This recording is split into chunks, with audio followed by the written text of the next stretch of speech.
साथियों, बहुत सही थंबनेल पढ़ रहे हैं आप। पाकिस्तानी सैनिकों के पैंट उतार करके ले गए हैं तालिबानी। मतलब आप समझो, इनका इतिहास ही रहा है पतलून उतरवाने की। अभी कुछ इस प्रकार से चौक में बढ़िया से प्रदर्शन कर रहे हैं अफगानिस्तान वाले अपने यहाँ। और आप देखोगे ऊपर कई सैकड़ों की संख्या में लोग जो हैं, भीड़ इकट्ठा है और देख रही है पूरा नज़ारा कि कैसे पाकिस्तानी सैनिकों के यहाँ पर पतलून चौराहे पर टांग करके शोकेस किया जा रहा है। ये एक बहुत बड़ा संदेश जाता है कि पाकिस्तान कितनी बहादुर सेना रखता है, वो पूरा सबके सामने है दुनिया के, है ना। 5 राफेल, 6 राफेल, 10 राफेल रोज गिराने का दावा करते रहते हैं। ये आप देख लीजिए, आर्टिकल ऑफिशियल, ऐसा नहीं है कुछ मैं अपने मन से बोल रहा हूँ।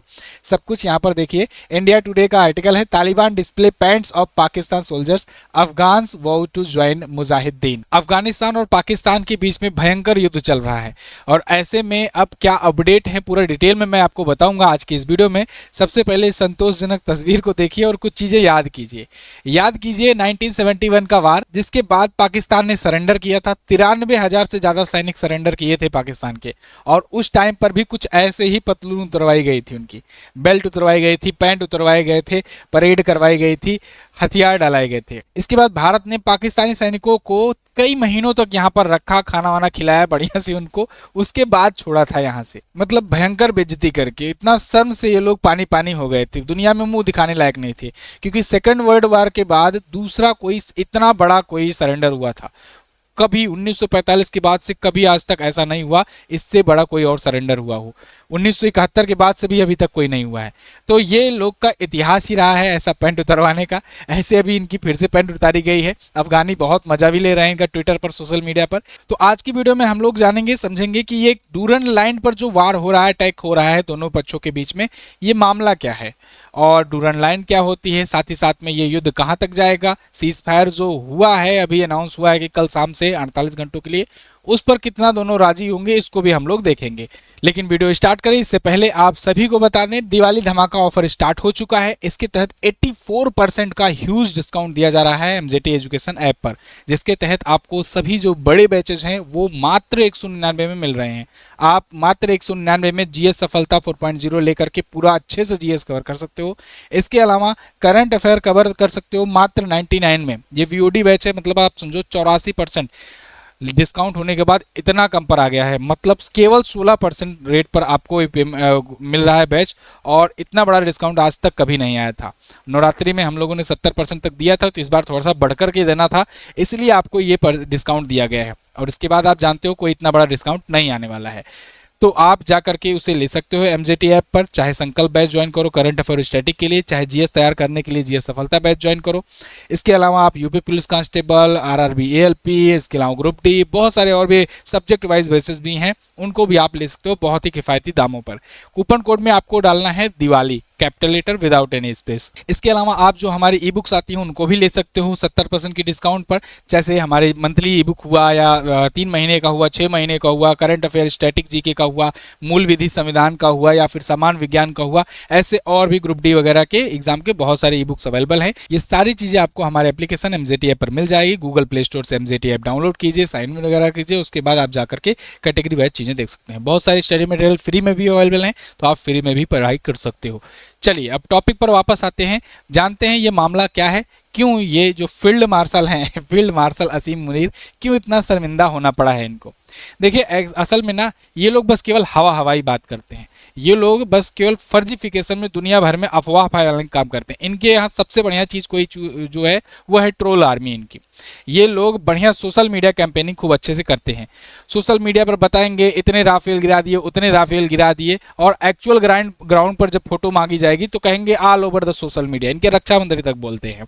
मतलब ये फुटेज नहीं दिखाएंगे कि कहाँ पर अटैक किए हो तो कहाँ पर अटैक किए हो, राफेल गिराए हो तो कहाँ पर है राफेल। अगर आपको गिरा है आपके देश में तो वो होगा ना, उसको कुछ भी मलबा दिखाओ उसको, कुछ नहीं। भारतीय सेना ने विद प्रूफ सब कुछ दिखाया, और आज भी दिखाया था सैटेलाइट इमेजेस, आप खुद सर्च कर सकते हो कि आज भी गड्ढे पड़े हुए हैं इनके एयरबेसेस पर। खैर, पाकिस्तान जो है ना, अभी गलती से मैं तो ये इंतजार कर रहा हूँ गलती से ये लोग ये ना कह दें कि अफगानिस्तान के भी 4-5 फाइटर जेट गिरा दिए हैं। अफगानिस्तान उधर से बोलेगा मारेंगे एक थप्पड़, हमारे पास फाइटर जेट नहीं है। हमारे फाइटर जेट क्या गिराओगे। तो खैर फील्ड मार्शल असीम मुनीर जो हैं, मुल्ला मुनीर, ये अभी ये तस्वीर देख करके इनको काफ़ी सुकून मिल रहा होगा कैसे इनकी पैंट उतारी गई है। वैसे भी आजकल ये लोग अनऑफिशियली अमेरिका के सामने भी यही कर रहे हैं। खैर शुरुआत इन्होंने ही की थी। इन्होंने क्या किया था, इन्होंने तहरीके तालिबान पाकिस्तान जो टीटीपी है उसके लड़ाकों का ऑफिस बोल करके या उसके लड़ाकों का मीटिंग बता करके इन्होंने काबुल पर एयर स्ट्राइक कर दिया था। ये थोड़ा सा कतई इजराइल बनने चले थे कि हम तो जैसे इजराइल कतर में जा करके कर दिया था ना, ऐसे ये भी सोच रहे थे कि हम भी घुस करके फाइटर जेट से अपना भेज देंगे और उसके बाद F-16 फाइटर जेट और वो जाकर एयर स्ट्राइक कराएंगे। तो काबुल पर ऐसे कर दिए थे। ये भूल गए थे कि वो अफगानिस्तान है। देखो दो लोगों से तो बिल्कुल नहीं लड़ना चाहिए, एक जो आपसे बहुत ज़्यादा पावरफुल हो और एक जिसके पास कुछ हो ही ना, है ना। तो अगर जिसके पास कुछ नहीं है अगर उससे लड़ोगे तब सबसे ज़्यादा खतरा है। क्यों? क्योंकि जब उसके पास खोने के लिए कुछ है ही नहीं है, उसको मार के तुम क्या पाओगे। अफगानिस्तान की यही स्थिति है। यही कारण है कि अफगानिस्तान खुले चैलेंज तौर पर कहता है। अभी इसके विदेश मंत्री आए थे आमिर खान मुत्ताकी, ये भी कह रहे थे कि भाई हमको भूलो मत, हम जो है हमारे सामने ब्रिटिश एम्पायर ने घुटने टेक दिए, हमारे सामने यूएसएसआर घुटने टेक दिया, हमारे सामने यूएसए घुटने टेक दिया। और बिल्कुल सही बात है, फैक्चुअल बात यह है। ब्रिटिश एम्पायर कभी अफगानिस्तान को हरा नहीं पाया, उस पर पूरा कब्जा नहीं कर पाया। यूएसएसआर भी 1989 में 20 साल तक यहाँ पर रहा, बहुत प्रयास किया, कुछ नहीं कर पाया, भाग गया छोड़कर। यूएसए 2001 से 2021 तक रहा, कुछ नहीं कर पाया, छोड़कर भाग गया, ऊपर से हथियार वगैरह छोड़कर भाग गया।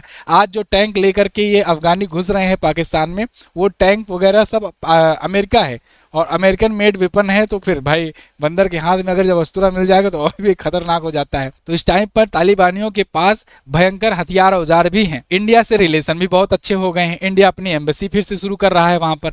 उधर रसिया ने इधर पहला अपना सपोर्ट दिखा दिया है, पहला देश के रूप में रिकॉग्नाइज कर लिया है। भारत भी एक प्रकार से शुरुआत कर ही दिया है, एम्बेसी खोल लिया, मतलब रिकॉग्नाइज ही कर रहा है। खैर इस सब की टाइमलाइन अगर आप देखोगे तो शुरुआत में ऐसा लगता था कि ये तहरीके तालिबान पाकिस्तान और पाकिस्तानी आर्मी के बीच में लड़ाई हो रही थी, शुरुआत वही भी हुई थी। लेकिन जब इन्होंने काबुल में अटैक कर दिया, एयर स्ट्राइक कर दिया, ये बोल करके कि हम टीटीपी पर अटैक किए हैं, तो अफगानिस्तान भी गुस्से में आ गया। अब अफगानिस्तान में भी अटैक करना शुरू कर दिया। तो अफगानिस्तान का तालिबान और तालिबान तहरीके तालिबान पाकिस्तान, ये दोनों जो अलग अलग तालिबान हैं, ये दोनों मिलकर के अब आज के टाइम पर लड़ रहे हैं। अफगानिस्तान का मानना यह है कि जो डूरंड लाइन पर तुम कब्जा करके बैठे हुए हो ना, वो डूरंड लाइन हम नहीं मानते हैं, वो डूरंड लाइन सही नहीं है। डूरंड लाइन क्या है इसको समझो। देखो मेन कहानी यहीं से शुरू होती है।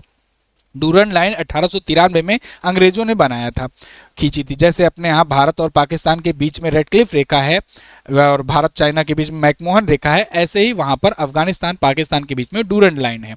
मैप में अगर आप देखोगे तो कुछ इस प्रकार से है डूरंड लाइन, ठीक है, ये डूरंड लाइन है। अच्छा, अब ये जो डूरंड लाइन है ना, ये अफगानिस्तान और पाकिस्तान को तो अलग करती है, लेकिन अफगानिस्तान का मानना है कि नहीं, हमारे जो पश्तून पॉपुलेशन है वो यहाँ तक रहते हैं, तो हम पश्तून पॉपुलेशन हमसे संबंधित है, तो इसलिए ये हम डूरंड लाइन को नहीं मानते, हम इसको अपना नया बॉर्डर मानते हैं। यहाँ तक रहना हो तो रहो कायदे से, ये डूरंड लाइन हम नहीं मानेंगे। तो अब तक क्यों नहीं लड़े? अब तक ऐसा क्यों नहीं था? एक्चुअल में अब तक फेंसिंग नहीं की गई थी। बॉर्डर तो था, ऑफिशियली उसको फेंसिंग नहीं किया गया था, मतलब उसमें बाड़ नहीं लगाए गए थे। और अब पाकिस्तान इसी पर बाड़ लगाना शुरू किया है। फेंसिंग जब लग जाएगा तो मतलब फिक्स हो जाएगा भाई, इधर वाले उधर, उधर वाले इधर नहीं आ पाएंगे, तब दिक्कत होगी।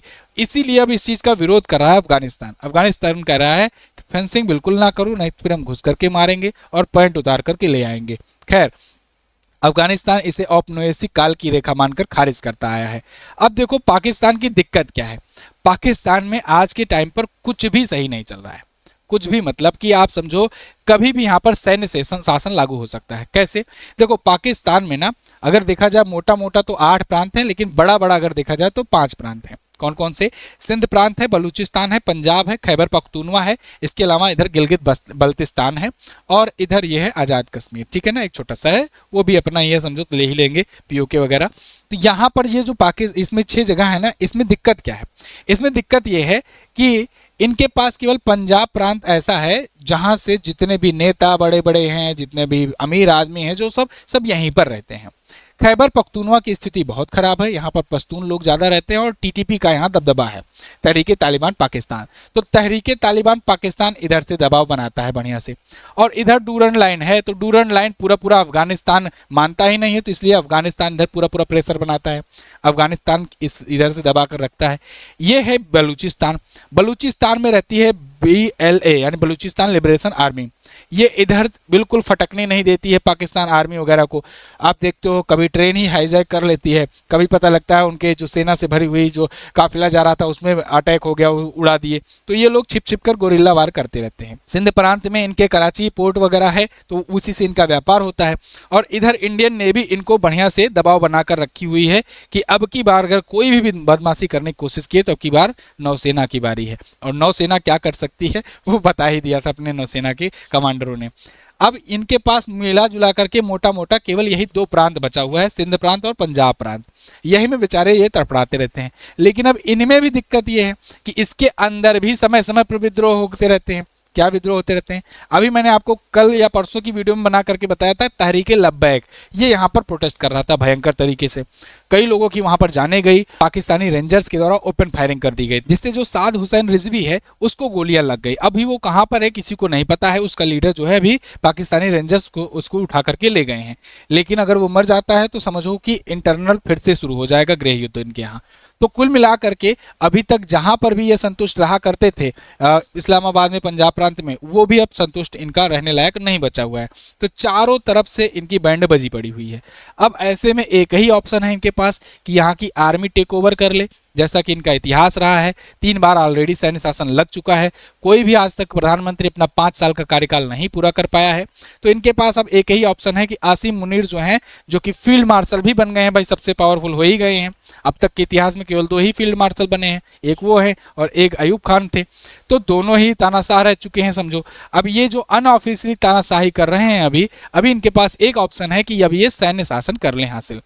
तो सैन्य तख्तापलट बहुत ही जल्द देखने को मिल सकता है। खैर अभी तो क्या है, अभी के लिए टाइम पर अपडेट यह है कि 48 घंटों के लिए सीज फायर अनाउंस हुआ है।